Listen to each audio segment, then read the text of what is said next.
গত বছর নভেম্বরের 28 তারিখে অনারেবল জাস্টিস বি.আর. গাভাই এবং অনারেবল জাস্টিস প্রশান্ত কুমার এর বেঞ্চ থেকে Jaiveer Singh and others versus state of Uttarakhand মামলায় একটি জাজমেন্ট আসে। মহামান্য সুপ্রিম কোর্ট গত 14 সেপ্টেম্বর 2022 সালে উত্তরাখণ্ড হাইকোর্টের দেওয়া একটি রায়কে বাতিল বলে ঘোষণা করে। উত্তরাখণ্ডের সেই রায়ে 18 মাসের যে এনআইওএস ডিএলএড কোর্স এবং 2 বছরের যে ডিএলএড কোর্স, এই দুটো কোর্সকে সমতুল্য বলে মনে করা হয়েছিল।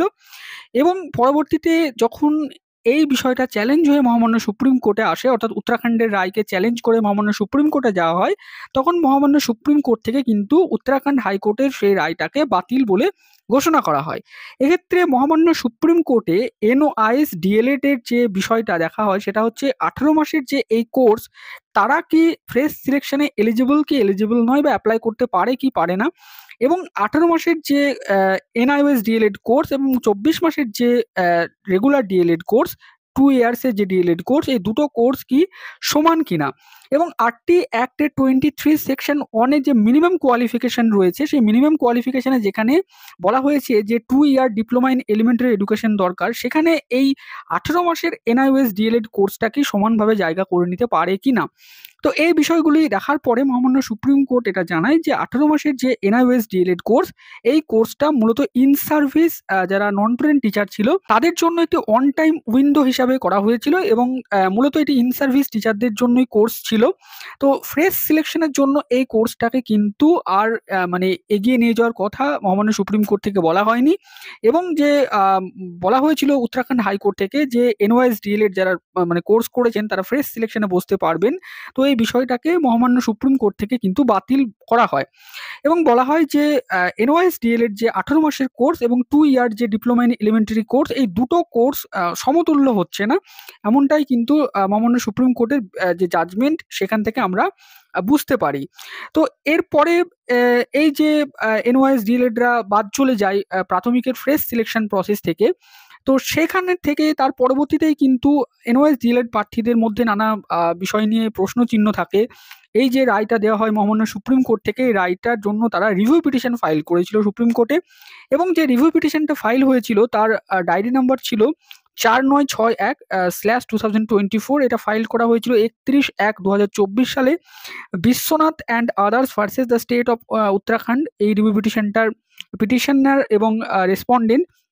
তো এই রিভিউ পিটিশন থেকে একটা বড় আপডেট আসছে, সেটা হচ্ছে 18 জুলাই এবং 24 জুলাই দুটো অর্ডার কপি বেরিয়েছে এই রিভিউ পিটিশন থেকে।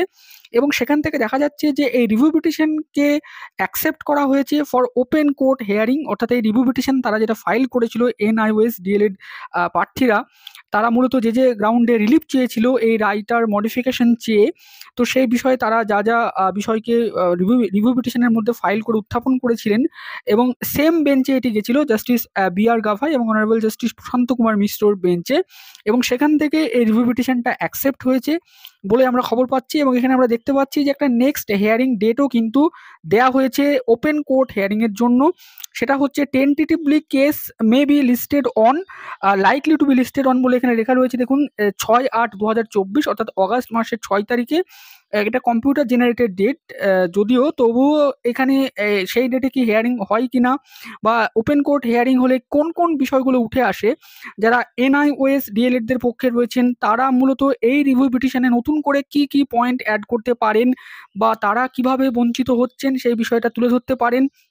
বা মহামান্য সুপ্রিম কোর্ট থেকে পূর্বে যেটা বলা হয়েছিল যে এনওআইএস ডিএলএড কোর্সটা মূলত নন ট্রেন্ড ইন সার্ভিস টিচারদের জন্য ছিল, তো সেখানে ফ্রেশ সিলেকশন প্রসেসের জন্য তারা কিভাবে অ্যাপ্লাই করতে পারে এমনটাও প্রশ্ন তোলা হয়েছিল যারা ডিএলএড করেছিলেন তাদের পক্ষ থেকে। তো সেই বিষয়ে এনওআইএস ডিএলএড তারা কি যুক্তি সাজান।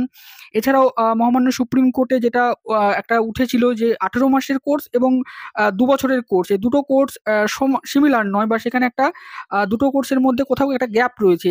তো সেই বিষয়ে এনআইওএস ডিএলএড প্রার্থীরা তারা কি যুক্তি দেখান। তো এই সমস্ত বিষয় নিয়ে কিন্তু আগামী দিন শুনানি হবে ওপেন কোর্টে, আবার পুনরায় পুনরায় বিষয়টা রিওপেন করা হলো মহামান্য সুপ্রিম কোর্ট থেকে। নতুন করে এই বিষয়টার উপরে আবার দেখা হবে। এই রিভিউ পিটিশনটা অ্যাকসেপ্ট করা হয়েছে, এটা একটা খুব বড় খবর এবং একটা বড় প্রাপ্তি এনআরএস ডিএলএড ক্যান্ডিডেটদের জন্য। যদিও এই রিভিউ পিটিশন অ্যাকসেপ্ট মানেই কিছু মানে বলা যায় না, সেখানে কোনো রিলিফ আসতেও পারে অথবা নাও আসতে পারে, বাট একটা রিভিউ পিটিশন অ্যাকসেপ্ট হওয়াও কিন্তু একটা খুব বড় ব্যাপার। যে কোনো মামলায় রিভিউ পিটিশন কিন্তু খুব সহজে অ্যাকসেপ্ট হয় না, যদি না সেখানে কোনো সলিড বা ভ্যালিড গ্রাউন্ড বিচারপতিরা খুঁজে না পান। এক্ষেত্রে নিশ্চয়ই যারা এনওএস ডিএলএড এর পক্ষ থেকে রিভিউ পিটিশন ফাইল করেছিলেন তারা নিশ্চয়ই এমন কিছু গ্রাউন্ড দেখিয়েছেন যেটা বিচারপতিদের মনে হয়েছে পুনরায় শুনানির প্রয়োজন রয়েছে, তার জন্য তারা ওপেন কোর্ট হিয়ারিং এর জন্য ম্যাটারটি রেখেছেন। পরবর্তীতে দেখা যাক কি হয় এনআইওএস ডিএলএডদের ভাগ্যে, তারা কি প্রাথমিকের ফ্রেশ সিলেকশনে অংশগ্রহণ পায় কিনা। তো এছাড়াও নানান দাবি এনআইওএস ডিএলএড ক্যান্ডিডেটদের রয়েছে, সেগুলো আমরা আগামী দিন যখন হিয়ারিং হবে তখন দেখতে পারবো। এর বিপক্ষে যারা রয়েছেন 2 ইয়ার ডিএলএড প্রার্থী, তারাও নিশ্চয়ই বিভিন্ন পয়েন্ট তুলে ধরবেন নতুন করে, বা পূর্বের পয়েন্টগুলোও তারা বলবেন। তো সেক্ষেত্রে কি হয় আমরা আগামী দিন আপনাদেরকে আপডেট হিসেবে জানাবো, এক্ষেত্রে যদি কোনো আপডেট উঠে আসে। আপাতত এই আপডেটটুকু উঠে এলো, সেইটুকু আপনাদের সাথে শেয়ার করলাম। ভিডিওটি শেষ অবধি দেখার জন্য আপনাদের সকলকে জানাই অসংখ্য ধন্যবাদ।